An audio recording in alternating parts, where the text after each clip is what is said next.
بسم اللہ الرحمن الرحیم۔ السلام علیکم۔ حضرت عمیر بن وہب جمحی رضی اللہ عنہ جنگ بدر سے خود تو اپنی جان بچا کر صحیح سلامت واپس آ گئے، مگر اپنے پیچھے اپنے لڑکے کو مدینے میں چھوڑے جو مسلمانوں کے ہاتھوں گرفتار ہو گیا تھا۔ اس سے یہ اندیشہ تھا کہ مسلمان باپ کے جرائم کے بدلے میں بیٹے سے پوچھ گچھ کریں گے اور ان اذیتوں اور تکلیفوں کے بدلے میں اسے دردناک سزا دیں گے جو وہ رسول اللہ صلی اللہ علیہ وسلم کو اسلام کی دعوت سے باز رکھنے اور ان کے صحابہ کو اس سے پھیرنے کے لیے دیا کرتے تھے۔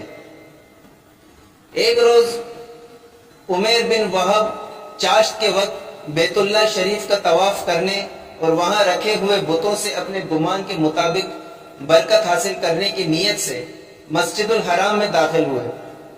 وہاں صفوان بن امیہ حتیم کے پاس کعبہ سے متصل شمال کی جانب ایک جگہ بیٹھا ہوا نظر آیا تو وہ اس کی طرف بڑھ گئے اور اس کے پاس آ کر کہنے لگے، آقا قریش صبح بخیر۔ صفوان نے جواب دیتے ہوئے کہا، ابو وہب صبح بخیر، آؤ بیٹھ کر کچھ باتیں کریں، باتوں میں وقت اچھا کٹ جاتا ہے۔ عمیر صفوان کے برابر میں بیٹھ گیا اور دونوں کے درمیان جنگ بدر اور اس میں نازل ہونے والی مصیبت کا ذکر چھڑ گیا۔ وہ اپنے ان قیدیوں کو شمار کر رہے تھے جو محمد صلی اللہ علیہ وسلم اور ان کے صحابہ رضوان اللہ علیہم اجمعین کے ہاتھوں گرفتار ہو گئے تھے۔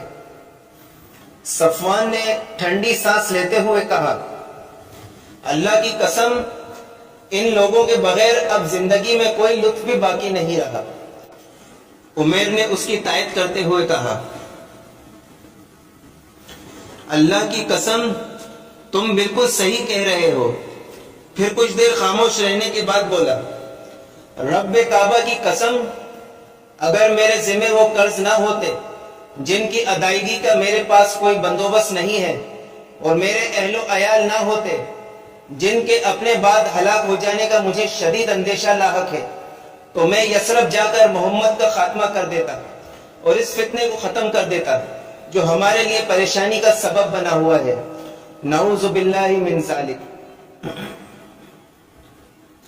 مگر وہ سرگوشی کے انداز میں بولا، مسلمانوں کے یہاں میرے لڑکے وہب کی موجودگی کے سبب میرا وہاں جانا ان کے لیے کسی تشویش یا شبے کا باعث بھی نہیں ہوگا۔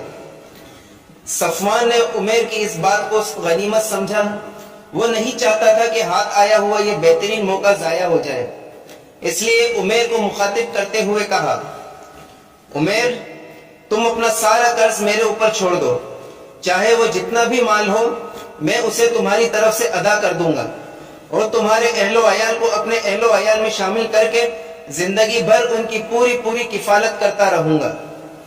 میرے پاس جو دولت ہے وہ ان سب کے گزر بسر کے لیے کافی ہے، وہ اس سے خوشحالی اور فراخی کے ساتھ زندگی گزار سکتے ہیں۔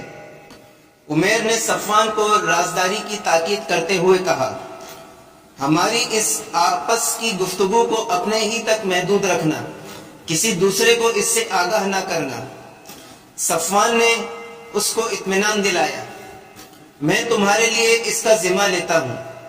عمیر مسجد سے اٹھ کر باہر آیا تو اس کے دل میں رسول اللہ صلی اللہ علیہ وسلم کے خلاف بغض و کینے کی آگ بھڑک رہی تھی۔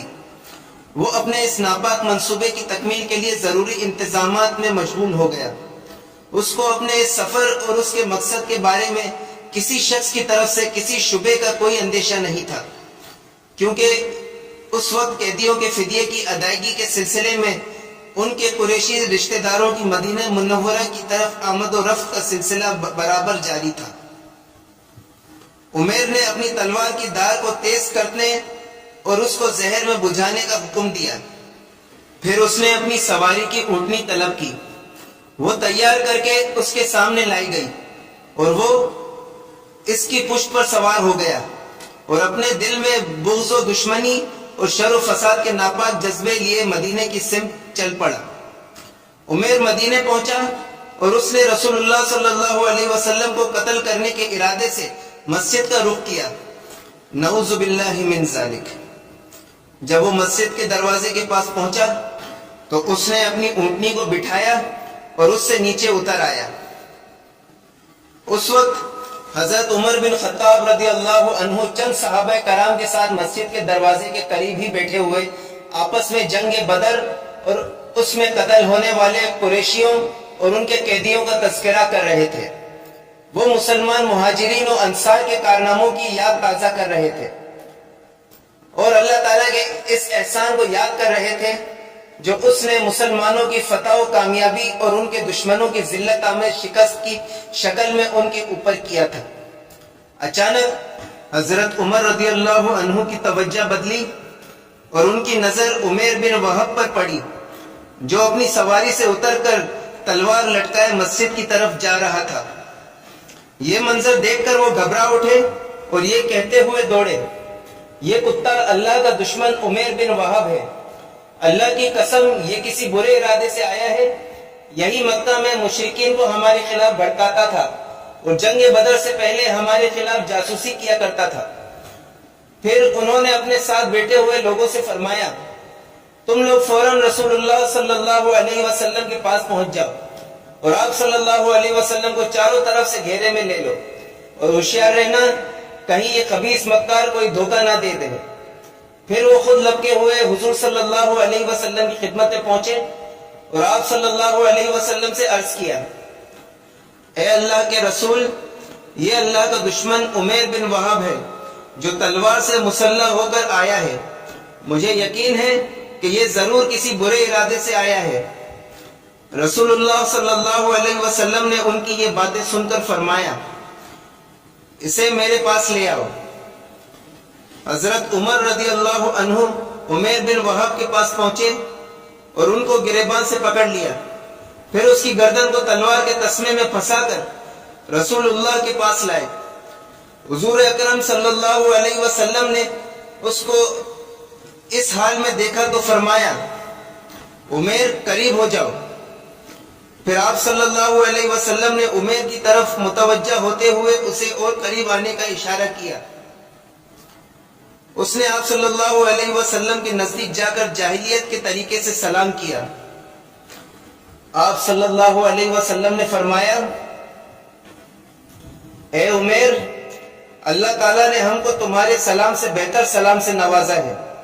اللہ تعالیٰ نے ہم کو اس سلام سے نوازا ہے جو اہل جنت کا طریقہ سلام ہے۔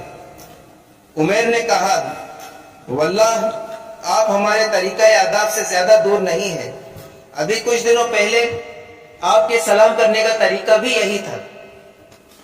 رسول اکرم صلی اللہ علیہ وسلم نے دریافت فرمایا، اے عمیر، تم یہاں کس غرض سے آئے ہو؟ عمیر نے بہانہ بنایا اور کہا، اس قیدی کی رہائی کی امید لے کر آیا ہوں جو آپ کے قبضے میں ہے، آپ اس کو رہا کر کے میرے اوپر احسان کیجیے۔ آپ صلی اللہ علیہ وسلم نے اس کے دل کا چوٹ پکڑتے ہوئے فرمایا، پھر تمہاری گردن میں تلوار کیسے لٹک رہی ہے؟ اس نے ایک اور پردہ ڈالنا چاہا۔ اللہ ان تلواروں کا برا کرے، کیا جنگ بدر کے روز یہ ہمارے کسی کام آ سکے؟ آپ صلی اللہ علیہ وسلم نے اس کی باتوں پر اعتبار نہیں کیا اور فرمایا، اے عمیر، مجھے سچ سچ بتاؤ، تمہارے یہاں آنے کا اصل مقصد کیا ہے؟ اس نے ایک بار پھر سفید جھوٹ بولا، میں واقعی صرف اسی کام سے آیا ہوں۔ رسول اللہ صلی اللہ علیہ وسلم نے اس کی اس سازش کا راز فاش کر دیا، نہیں، صحیح بات یہ ہے کہ تم اور صفوان بن امیہ حجر اسود کے پاس بیٹھے تھے اور تم نے قریش کے ان مقتولین کا ذکر کیا جو بدر کے گڑھے میں ڈال دیے گئے تھے۔ پھر تم نے کہا، اگر میرے اوپر قرض کا بوجھ اور اہل و عیال کی کفالت کی ذمہ داری نہ ہوتی تو میں یثرب جا کر محمد کا کام تمام کر دیتا۔ تو صفوان نے اس شرط پر کہ تم مجھے قتل کر دو گے تمہارے قرضوں کی ادائیگی اور تمہارے اہل و عیال کی کفالت کی ذمہ داری اپنے سر لے لی، لیکن یاد رکھو تمہارے اور تمہارے اس ناپاک ارادے کے درمیان اللہ حائل ہے۔ یہ سن کر تھوڑی دیر کے لیے عمیر بن وہب بالکل ہکا بکا رہ گیا اور پھر بول اٹھا، میں گواہی دیتا ہوں کہ واقعی آپ اللہ کے رسول ہیں۔ اس کے بعد انہوں نے کہا، یا رسول اللہ، ہم آپ کی بیان کردہ آسمانی خبروں اور آپ کے اوپر نازل شدہ وحی کو نہیں مانتے تھے، لیکن میرے اور صفوان کے مابین طے شدہ اس منصوبے کو میرے اور اس کے علاوہ کوئی نہیں جانتا تھا۔ اللہ کی قسم، اب مجھے اس بات کا یقین ہو گیا ہے کہ ہمارے اس خفیہ منصوبے کی خبر اللہ تبارک و تعالی نے آپ کو دی ہے۔ اللہ کا شکر ہے کہ وہ مجھے یہاں کھینچ لایا تاکہ مجھے دولت ایمان سے سرفراز فرمائے۔ پھر وہ کلمہ شہادت پڑھ کر دائرہ اسلام میں داخل ہو گئے۔ تب رسول اللہ صلی اللہ علیہ وسلم نے صحابہ کرام سے فرمایا، اپنے بھائی کو دین سکھاؤ، اسے قرآن کی تعلیم دو اور اس کے قیدی کو آزاد کر دو۔ حضرت عمیر بن وہب جمحی رضی اللہ عنہ کے اسلام لانے پر تمام صحابہ کرام بہت خوش ہوئے، یہاں تک کہ حضرت عمر فاروق رضی اللہ عنہ نے فرمایا، جس وقت عمیر بن وہب رسول اللہ کے پاس آیا تھا وہ میرے نزدیک خنزیر سے بھی بدتر تھا، لیکن آج وہ مجھے میرے بعض بیٹوں سے بھی زیادہ محبوب ہے۔ حضرت عمیر بن وہب رضی اللہ عنہ مدینے میں رک گئے۔ وہ وہاں رک کر اسلامی تعلیمات کے ذریعے اپنے لیے رہنمائی حاصل کرتے، قرآن کے نور سے اپنے دل کو منور کرتے اور اپنی زندگی کے بارونق اور مطمئن ترین ایام گزارتے رہے۔ اس مدت کے دوران صفوان بن امیہ اپنے دل کو جھوٹی امیدوں سے بہلاتا رہا جو بدر کے حادثے کے اثرات کو تمہارے دلوں سے مٹا دے گی، لیکن جب اس کا انتظار بہت لمبا ہو گیا تو آہستہ آہستہ پریشانی بے چینی بڑھنے لگی اور لمحہ بلمحہ اس کی بے قراری اور پریشانی میں اضافہ ہوتا گیا، گویا جیسے وہ آگ کے انگاروں پر لوٹ پوٹ ہو رہا ہو۔ وہ مدینے کی طرف سے آنے والے ہر مسافر سے عمیر بن وہب رضی اللہ عنہ کے بارے میں دریافت کرتا، مگر کسی کے پاس اس کے سوال کا تسلی بخش جواب نہیں ہوتا تھا۔ آخرکار ایک مسافر نے آ کر اس کو یہ اطلاع دی، عمیر نے اسلام قبول کر لیا ہے۔ یہ خبر صفوان بن امیہ پر بجلی بن کر گری، کیونکہ اس کو اس بات کا پکا یقین تھا کہ عمیر بن وہب ہرگز اسلام قبول نہیں کر سکتا، چاہے روئے زمین پر بسنے والا ہر شخص مسلمان ہو جائے۔ ادھر حضرت عمیر بن وہب رضی اللہ عنہ برابر اپنے دین کا علم حاصل کرتے رہے اور جہاں تک ممکن ہو سکا اپنے رب کے کلام کو حفظ کرتے رہے۔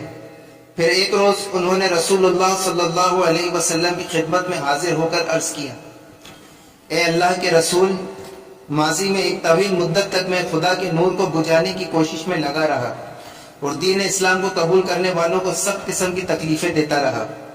جو بھی اسلام قبول کرتا تو میں اسے طرح طرح کی تکلیفیں پہنچاتا۔ اب میں چاہتا ہوں کہ آپ مجھے مکہ مکرمہ جانے کی اجازت فرمائیں تاکہ وہاں پہنچ کر میں قریش کو اللہ اور اس کے رسول پر ایمان لانے کی دعوت دوں۔ اگر وہ میری دعوت قبول کر لیں گے تو یہ ان کے حق میں بہتر ہوگا، لیکن اگر انہوں نے میری اس دعوت کو قبول کرنے سے انکار کیا تو میں ان کو بھی بت پرستی اور انکار اسلام کی جرم میں ویسی ہی تکلیفیں دوں گا جیسی اصحاب رسول کو اسلام قبول کرنے پر دیا کرتا تھا۔ رسول اللہ صلی اللہ علیہ وسلم نے ان کو اجازت دے دی۔